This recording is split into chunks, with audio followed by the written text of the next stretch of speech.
हम और आप दिगंबर जैन आचार्य श्री पूज्यपाद स्वामी विरचित आचार्य श्री अभयनंदी जी कृत जैनेन्द्र व्याकरण जैनेन्द्र महावृत्ति का अध्ययन कर रहे हैं। इस जैनेन्द्र व्याकरण के अध्ययन में अजंत नपुंसक लिंग का प्रकरण चल रहा है और इस अजंत नपुंसक लिंग के प्रकरण में आज हमारे बीच में अति नौ शब्द है। अति नौ शब्द के माध्यम से हम नपुंसक लिंग के अध्याय को पूर्ण करेंगे। अति नौ यहाँ पर प्रोन्नपी सूत्र के द्वारा ह्रस्व आदेश करेंगे और ह्रस्व आदेश हो जाने पर अति नौ का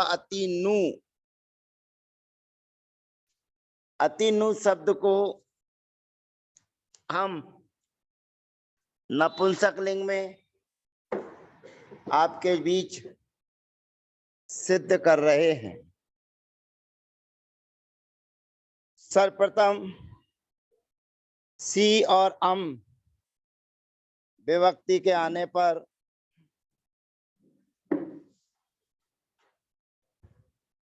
नपः स्वमोह नपः स्वमोह सूत्र से सी और अम का उप अर्थात लोप हो जाता है। सी और अम का लोप हो जाने पर सबसे पहला प्रयोग सिद्ध होता है अति नु। अति नौ शब्द से प्रथमा द्वितीय विभक्ति के द्विवचन में औ विभक्ति के आने पर प्रोन्नपी सूत्र के द्वारा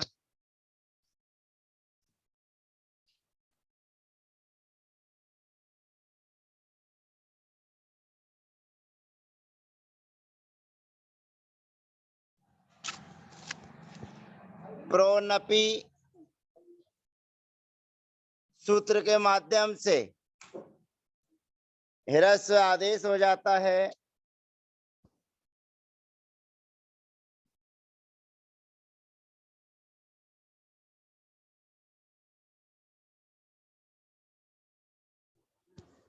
प्रोन्नपी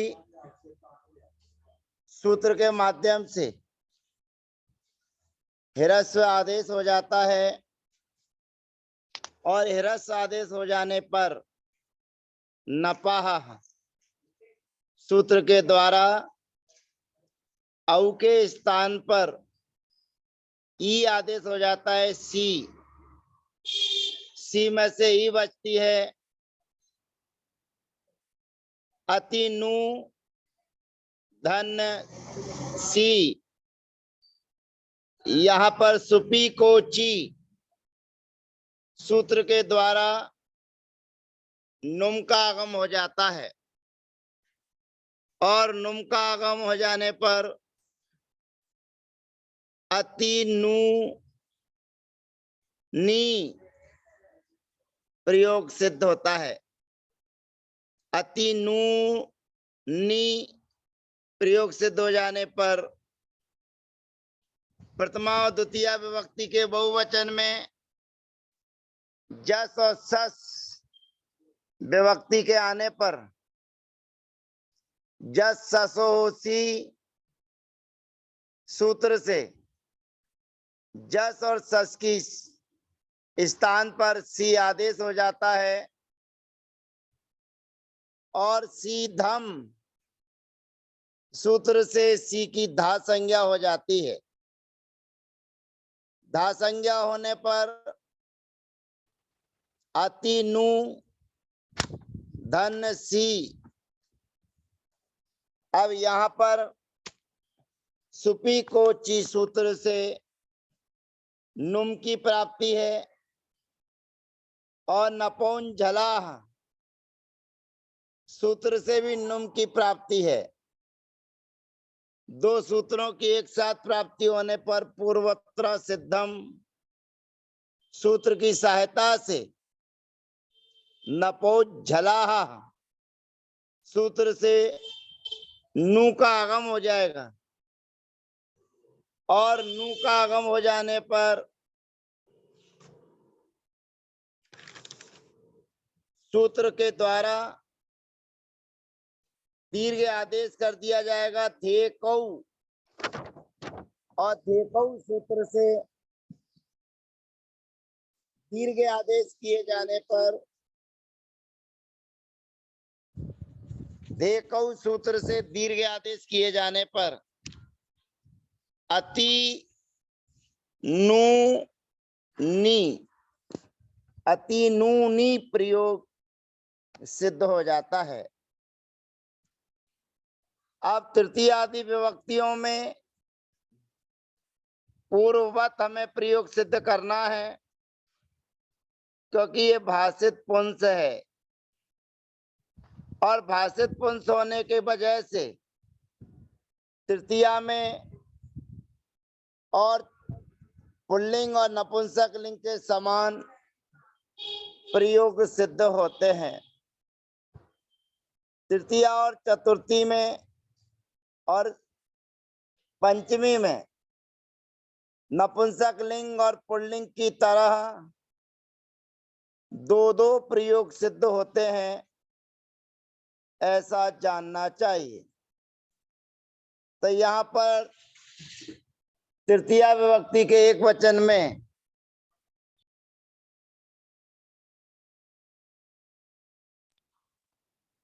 तृतीया विभक्ति के एक वचन में टा विभक्ति के आने पर अति नौ धन टा या सर्वप्रथम प्रोन्नपी सूत्र के द्वारा नुम का आगम प्रोन्नपी सूत्र से ह्रस्व आदेश किया जाएगा और ह्रस्व आदेश करने पर यहाँ पर टादो भाषित पुंसकम भादो बोक्त पुंसकम पुंबत सूत्र के द्वारा पुंबत भाव किए जाने पर पुंबत भाव की विवक्षा में अति नौ धन टा, यहाँ एचो यवा यावा सूत्र के माध्यम से आव आदेश हो जाएगा और आव आदेश होकर अति नावा प्रयोग सिद्ध होता है। और जहां पुंबत भाव नहीं रहेगा वहां पर सुपी को ची सूत्र के द्वारा नुम का आगम हो जाएगा और नुम के आगम हो जाने पर अति नू ना प्रयोग सिद्ध होता है। चतुर्थी विभक्ति के एक वचन में अति नौ धन गे, यहाँ पर गा का अनुबंध लोप हो जाने पर प्रोन्नपी सूत्र के द्वारा ह्रस्व आदेश हो जाता है और ह्रस्व आदेश हो जाने के बाद एचो यवा यावा सूत्र की प्राप्ति है। भादौ वोक्त पुंसकम पुंबत सूत्र के द्वारा पुंबत भाव हो जाता है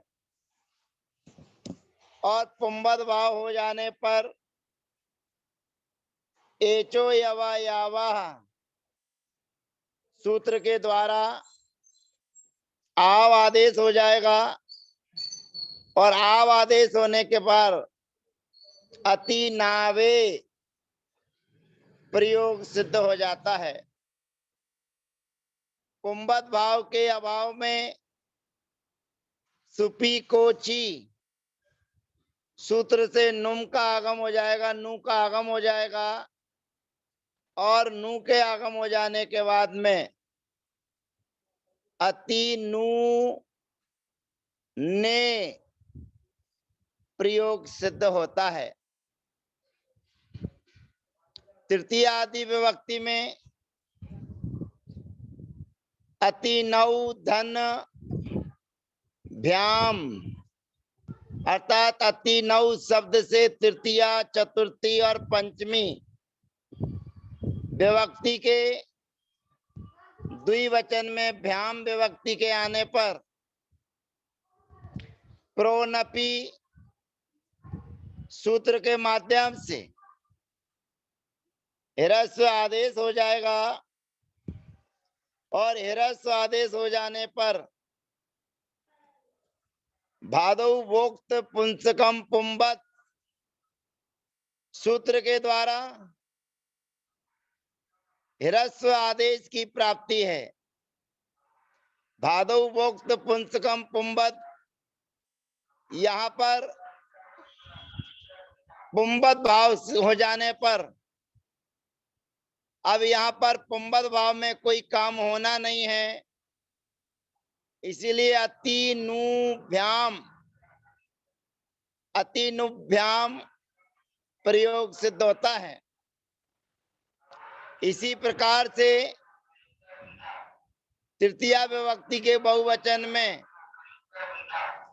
भेष विभक्ति के आ जाने पर अति नौ धन भेष, यहाँ पर प्रोनपी सूत्र के द्वारा ह्रस्व आदेश हो जाएगा और ह्रस्व आदेश हो जाने पर सजुसो री और विरामे विसर्जनीय सूत्र से विसर्जनीय आदेश हो जाने पर अति नु भी प्रयोग सिद्ध होता है। चतुर्थी विभक्ति के एक वचन में एचो यवा यावाह सूत्र से आव आदेश अति नावे प्रयोग सिद्ध होता है और नपुंसक लिंग की विवक्षा में सुपी को ची सूत्र से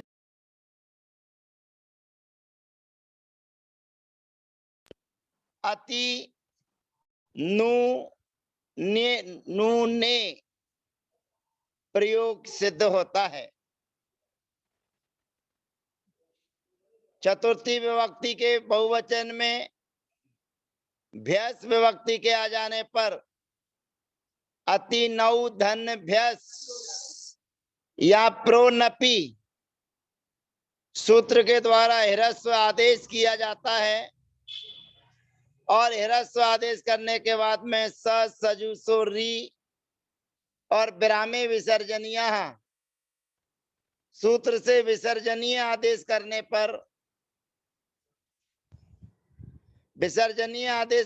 पर अति नु ब्याह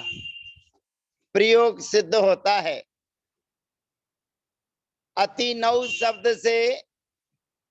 पंचमी और षष्ठी विभक्ति के एक वचन में गसी और गस विभक्ति के आने पर प्रोनपी सूत्र के द्वारा ह्रस्व आदेश और ह्रस्व आदेश हो जाने पर भादौ वोक्त पुंसकम पुंबत सूत्र की सहायता से पुंबत भाव होने पर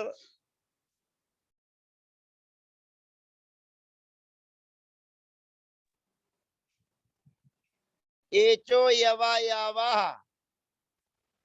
सूत्र से आव आदेश हो जाएगा और आव आदेश हो जाने पर सजुसो री,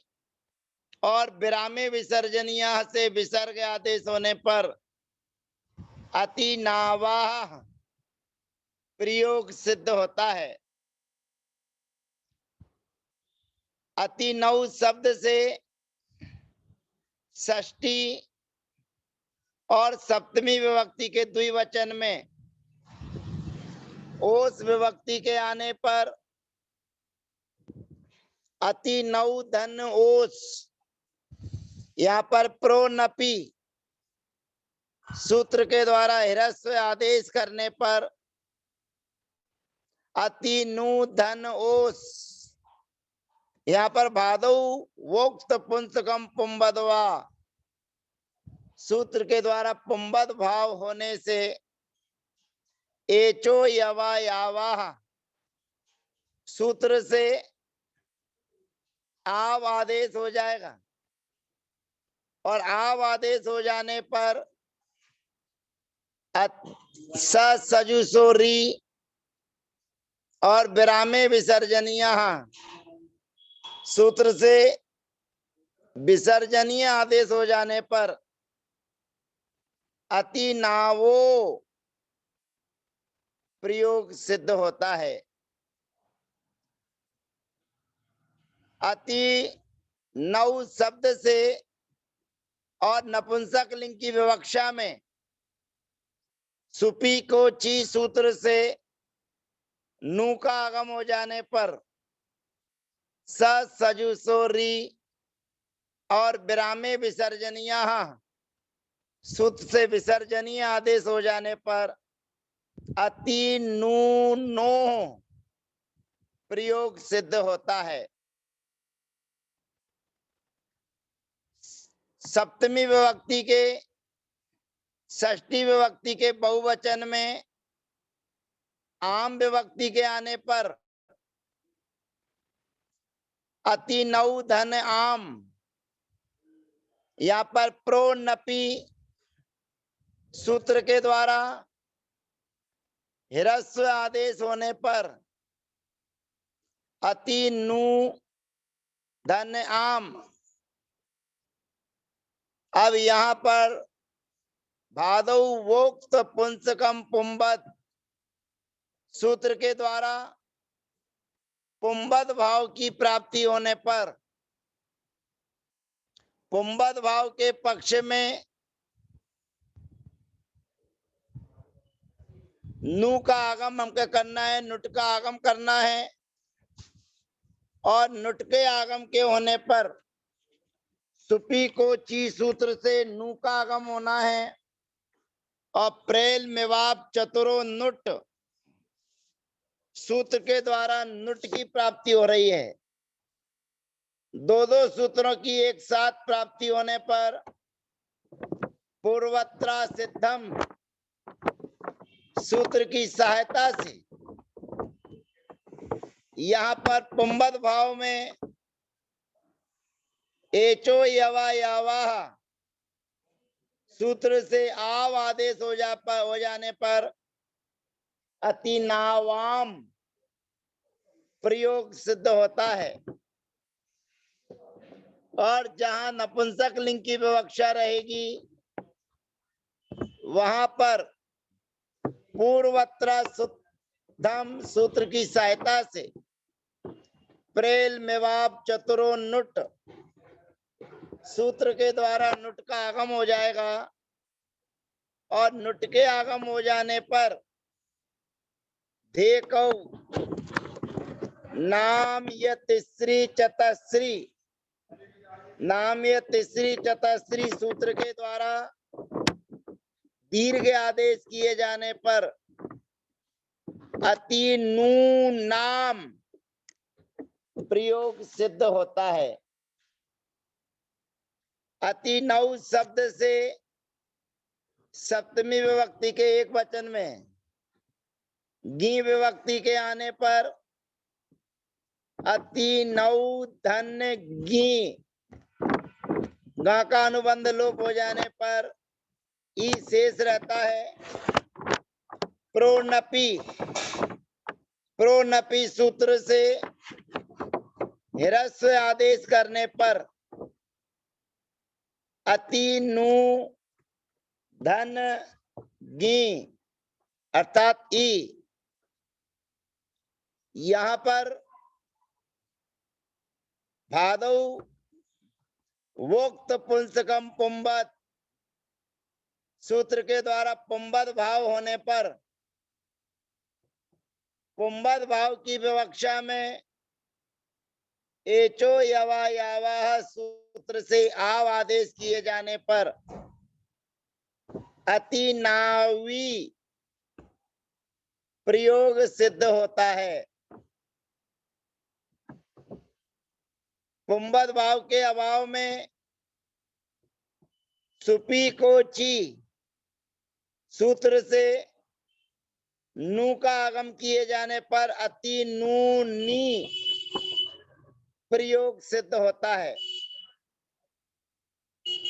अति नौ शब्द से सप्तमी विभक्ति के बहुवचन में सुप विभक्ति के आने पर पाका अनुबंध लोप हो जाएगा और पाका अनुबंध लोप हो जाने पर प्रोनपि सूत्र के द्वारा ह्रस्व आदेश और ह्रस्व आदेश करने के बाद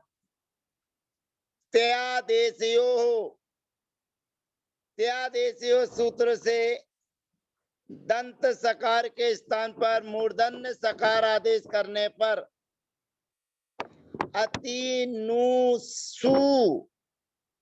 प्रयोग सिद्ध होता है। इस प्रकार से अजंत नपुंसक लिंग की प्रकरण में अति नौ सब पूर्णता को प्राप्त होता है और अजंत पुल्लिंग प्रकरण भी